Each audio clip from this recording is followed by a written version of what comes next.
Welcome to Mini Talks Tamil. வறுமையால் தன்னையும் தன் குழந்தைகளையும் பறிகொடுத்த நல்ல தங்காளின் கதையை பற்றி பார்க்கலாம். வாங்க வீடியோக்குள்ள போகலாம்.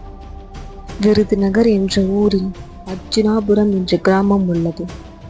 அந்த கிராமத்தில் எங்கு பார்த்தாலும் வயல்வெளிகளும் தென்னந்தோப்புகளும், மக்கள் எப்பொழுதும் மகிழ்ச்சியுடன் வாழ்ந்து வந்தனர். அர்ஜுனாபுரம் மற்றும் அதை சுற்றியுள்ள பகுதிகளை ராமலிங்க சேதுபதி, இந்திராராணி என்ற தம்பதியினர் ஆட்சி செய்து வந்தனர். இவர்களுக்கு நல்ல தம்பி, நல்ல தங்காள் என்ற 2 குழந்தைகள் இருக்கிறார்கள்.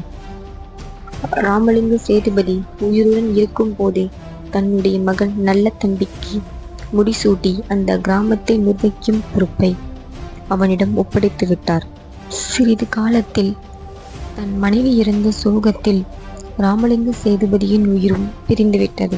இளம் வயதிலேயே நல்ல தம்பியும் நல்ல தங்காளும் தனது தாய் தந்தையை இழக்கும் நிலை ஏற்பட்டது. தனது தாய் தந்தை இறந்த பிறகு அந்த கிராமத்தையும் தன்னுடைய தங்கையையும் பார்த்து கொள்ளும் பொறுப்பு நல்ல தம்பிக்கு ஒப்படைக்கப்பட்டது. அந்த பகுதியை சிறப்பாக ஆட்சி செய்து வந்த நல்ல தம்பி தன் தங்கை நல்ல தங்காளையும் சீராட்டி வளர்த்து வந்தார். சிறிது காலம் கழித்து தன் தங்கை நல்ல தங்காளுக்கு திருமணம் செய்து வைக்கும் வயது வந்தது. அப்போது சிவகங்கை மாவட்டத்தில் உள்ள மானாமதுரையில் வாழ்ந்த ராஜ வம்சத்தை சேர்ந்த காசிரங்கா என்பவருக்கு திருமணம் செய்து கொடுத்தார். திருமணமான சிறிது காலம் நல்ல தங்காளும் அவளுடைய கணவன் காசிரங்காவும் மகிழ்ச்சியுடன் வாழ்ந்துட்டு வராங்க. திருமணமான இளம் வயதிலேயே நல்ல தங்காள் 7 குழந்தைகளுக்கு தாயாகிறாள். இதில் 4 ஆண் குழந்தைகள், 3 பெண் குழந்தைகள் உள்ளனர். இந்த நிலையில் காசிரங்கா நல்ல தங்காளை விட்டு பிரிந்து சென்று விட்டார். இந்த சமயத்தில் மானாமதுரையில் மழை பொய்த்ததால் பஞ்சம் தலைவிரித்து ஆடியது. தொடர்ந்து 12 ஆண்டுகள் மழையே பெய்யவில்லை. உண்ண உணவு இன்றி மக்கள் பலரும் மாண்டனர். நல்ல தங்காளின் குடும்பமும் இந்த வறுமையான நிலைக்கு தள்ளப்பட்டது. தனது அண்ணன் அவளுக்கு கொடுத்தனுப்பிய ஒவ்வொரு சீதனப் பொருட்களையும் ஒவ்வொன்றாக விற்க ஆரம்பித்தாள். ஒரு கட்டத்தில் வீட்டில் எதுவுமே இல்லை என்ற நிலை அவளுக்கு ஏற்பட்டது.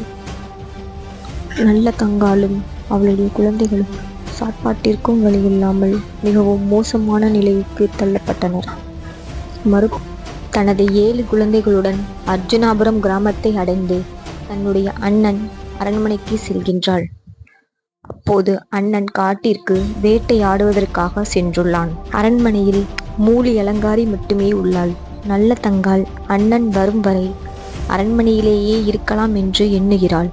ஆனால் நல்ல தம்பியின் மனைவி மூலி அலங்காரியோ பல நாட்கள் பட்டினி கிடந்த நல்ல தங்காளையும் அவளது பிள்ளைகளையும் உண்ண உணவு கூட கொடுக்காமல் அரண்மனையை விட்டே துரத்தினாள். மூலி அலங்காரியின் கடும் சொற்களால் மனமுடைந்த நல்ல தங்காள் குழந்தைகளுடன் வேறு வழியில்லாமல் வந்த வழியே திரும்பினாள். எந்த உதவியும் இல்லாமல் இப்படி பரிதாப நிலைக்கு ஆளாகி விட்டேனே, இனி யாரை நம்பி நான் வாழப்போகிறேன்? என் பிள்ளைகள் எப்படி வாழப்போகிறார்கள் என்று பலவாறு யோசித்தாள்.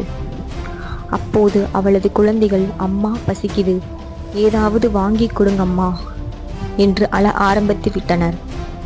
அவளது கையிலோ பணம் இல்லை, பொருட்களும் இல்லை. குழந்தைகளின் பசியை போக்க வழி தெரியாமல் தவித்த அவளுக்கு அங்கிருந்த ஒரு பாலடைந்த கிணறு கண்ணில் பட்டது. நேராக குழந்தைகளை அழைத்து கொண்டு அங்கு சென்றாள். எந்த ஒரு தாயும் தன் பிள்ளைகளுக்கு செய்யக்கூடாததை நல்ல தங்காள் செய்கிறாள். பசியால் துடித்த அழுத குழந்தைகளை ஒவ்வொன்றாக எடுத்து கிணற்றுக்குள் தூக்கி போட்டாள். 7 குழந்தைகளையும் கிணற்றில் தூக்கி போட்டு கொன்ற பிறகு தானும் அதே கிணற்றுக்குள் விழுந்து தற்கொலை செய்து கொண்டாள்.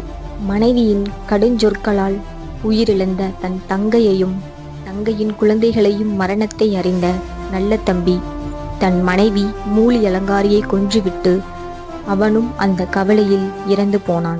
அண்ணன் தங்கை பாசமென்றால் இது வல்லவா என்று மெய்ச்சிய சிவனும் பார்வதியும் அங்கே தோன்றினர்.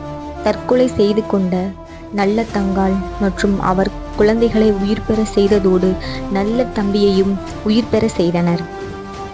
அப்போது நல்ல தங்காளும் நல்ல தம்பியும், நாங்கள் இறந்தது இறந்ததாகவே இருக்கட்டும், மனித பிறவி எடுத்து மாண்டவர்கள் மீண்டும் உயிர் பெற்றார்கள் என்ற வரலாறு ஏற்பட வேண்டாம், எனவே நாங்கள் இறந்ததாகவே கருதி அருள் புரிய வேண்டும் என்று கூறினர். சிவனும் அவ்வாறே அவர்களின் வேண்டுகோளை ஏற்றுக்கொண்டார். இந்த ஒரே காரணத்திற்காக நல்ல தங்காள் தெய்வமாகி விட்டாள் என்று கூறப்படுகிறது. நல்ல தங்காள் வாழ்ந்ததாக கருதப்படும் ஊர் விருதுநகர் மாவட்டத்தில் ஸ்ரீவில்லிபுத்தூர் அருகே மேற்கு தொடர்ச்சி மலை அடிவாரத்தில் அமைந்து உள்ளது. இந்த ஊரின் பெயர்தான் அர்ஜுனாபுரம். பச்சை ஆடை பொருத்திய வயல்வெளிகளுக்கு மத்தியில் அமைந்து உள்ளது. அங்கே வயல்வெளிகளுக்கு மத்தியிலேயே கோவில் கொண்டு உள்ளாள் நல்ல தங்காள். கோவை, கடலூர் மற்றும் திருப்பூர் மாவட்டத்தில் நல்ல தங்காள் குலதெய்வமாக வழிபடப்படுகிறாள். நல்ல தங்காளின் கோவிலின் அமைப்பு மற்ற கோவில்களைப் போல் அல்லாமல் வித்தியாசமாக கட்டப்பட்டு உள்ளது. கோவில் கருவறையில் நல்ல தங்காளின் சிலை கம்பீரமாக வடிவமைக்கப்பட்டு உள்ளது. 7 குழந்தைகளின் சிலை ஒரே கல்லில் செதுக்கப்பட்டு தனியே இன்னொரு சன்னதியில் வைக்கப்பட்டு இருக்கிறது.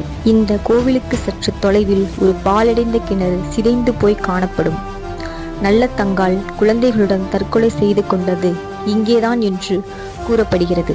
நல்ல தங்காளின் கதை தமிழகத்தில் ஒரு பிரபலமான சோகக்கதை. இது தொடர்பான சம்பவம் கதையாகவே சொல்லப்பட்டு வந்தாலும் அவள் உண்மையிலேயே வாழ்ந்தாள் எனவும் நம்பப்படுகிறது.